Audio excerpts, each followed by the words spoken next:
সুবহানাল্লাহ হযরত ফাতেমা রাদিয়াল্লাহু তাআলা আনহা যেন শুনতে পেলেন আমার আব্বা অর্থাৎ নবী মুহাম্মদ সাল্লাল্লাহু আলাইহি ওয়াসাল্লাম মেরাজ থেকে এসেছে, চলো আব্বাকে দেখে আসি।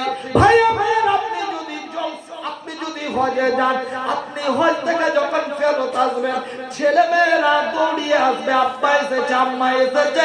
সেই মতো হযরতে ফাতেমা আল্লাহ রাসূলকে দেখতে এসেছে স্বামীকে সঙ্গে করে নিয়ে। সুবহানাল্লাহ।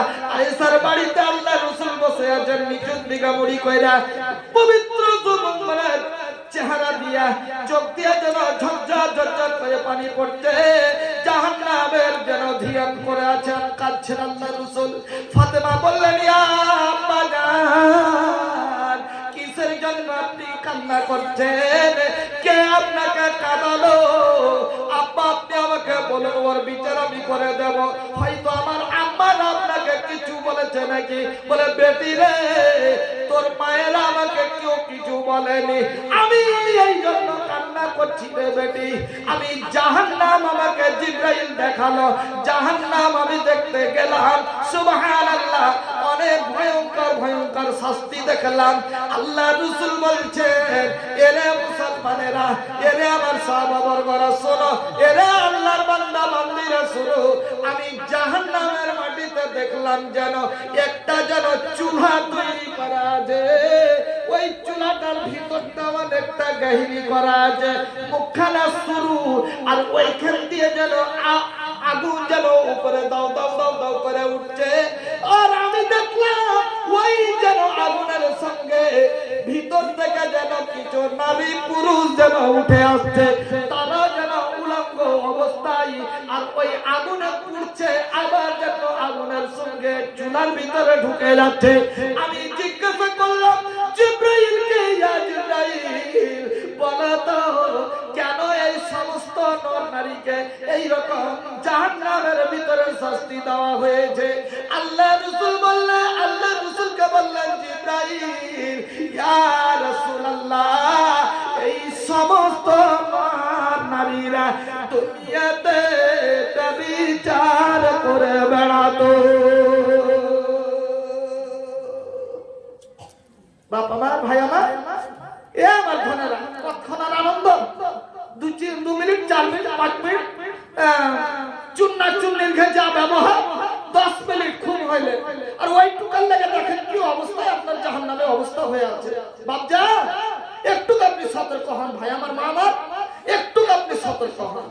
তারপর আল্লাহ রাসূলকে জিবরিল বলছেন, ইয়া রাসূলুল্লাহ, আরেকটু আগে চলুন, আল্লাহ রাসূল আরেকটু আগে নিয়ে যান।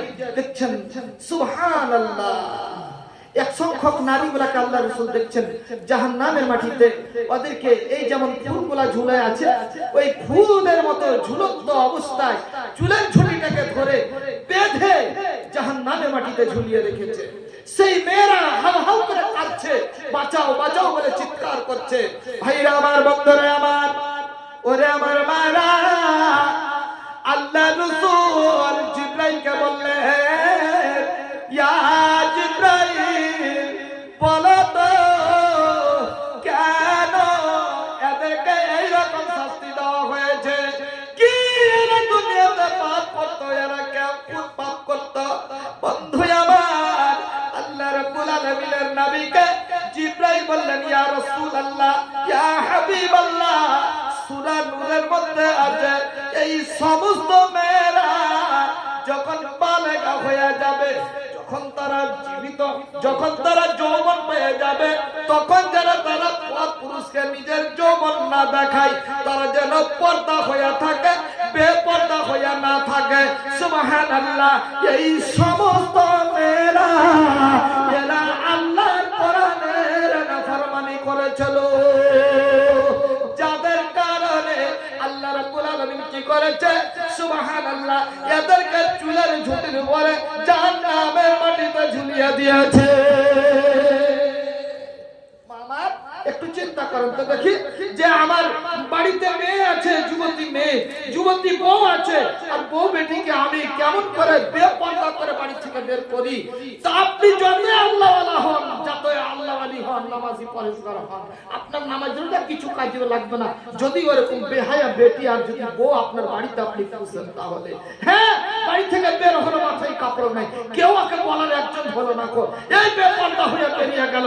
ওই গোনা জীবনে যতটি করবে, যতটি পুরুষ তাকে ভেসে না হবে চোখের, যতটি পুরুষ মজা দিবে, আনন্দ দিবে, সব জেনার মধ্যে লিপ্ত হবে। আর ওই জেনার গোনা আপনার উপরে পড়বে, আপনার যত জীবনে নেকি করেছিলেন সব খোলা হয়ে যাবে, আপনাকে জাহান্নামে যেতে হবে। মায়েরা আমার, বেটিরে আমার, শুধু তাই নয়, আল্লাহ রাসূল সাল্লাল্লাহু আলাইহি সাল্লাম বলছেন, আমাকে জিবরাইল নিয়ে গেল আরেকটা জায়গায়, দেখলাম জানো এক শ্রেণীর মহিলাগুলোকে জিব্বার বলে যেন ঝুলিয়ে দেওয়া হয়েছে, জিব্বার ভিতরে কাটা গেড়া দিয়ে ওদেরকে জাহান্নামে ঝুলিয়ে দিয়েছে। ঝুলন্ত অবস্থায় কাঁদছে ওই মেয়েরা, আল্লাহ বাঁচাও বাঁচাও বলে চিৎকার করছে, কিন্তু মারে কে ওদের ডাকে সাড়া দেবে? সুবহানাল্লাহ। আল্লাহ রাসূল জিবরিলকে বললেন, ইয়া জিবরাইল, বলো তো এই সমস্ত মহিলাগুলোকে কে কিসের কারণে ওদেরকে জাহান্নামের পানিতে ঝুলিয়ে দিয়েছে? মারে বেটিরে, আল্লাহ রাসূল বললেন, রাসূলকে বললেন জিবরাইল, ইয়া রাসূলুল্লাহ, ইয়া হাবিবাল্লাহ, এই সমস্ত মেয়েরা দুটো ভুল জীবনে করত। বেশি বেশি করে তারা লাঞ্ছন করত, বেশি করে মুখ খাইস কথা বলতো, গালিগালাজ করত। আর একটা বড় বড় অন্যায় কাজ হলো কোনটা?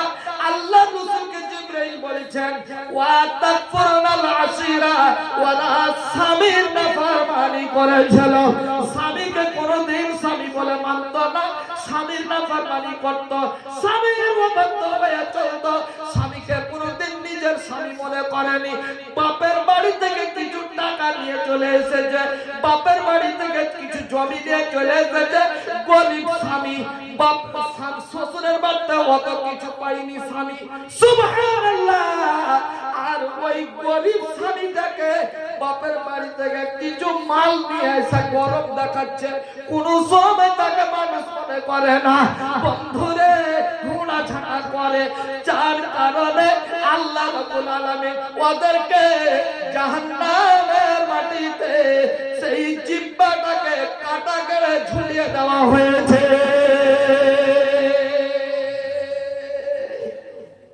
মা, আপনার জীবনে জান্নাত যাওয়ার লেগে খুবই সহজ রাস্তা আপনাকে বলি, এই সহজ রাস্তাটা বলে আমি বিদায় নিয়ে নেব আপনাদের কাছ থেকে।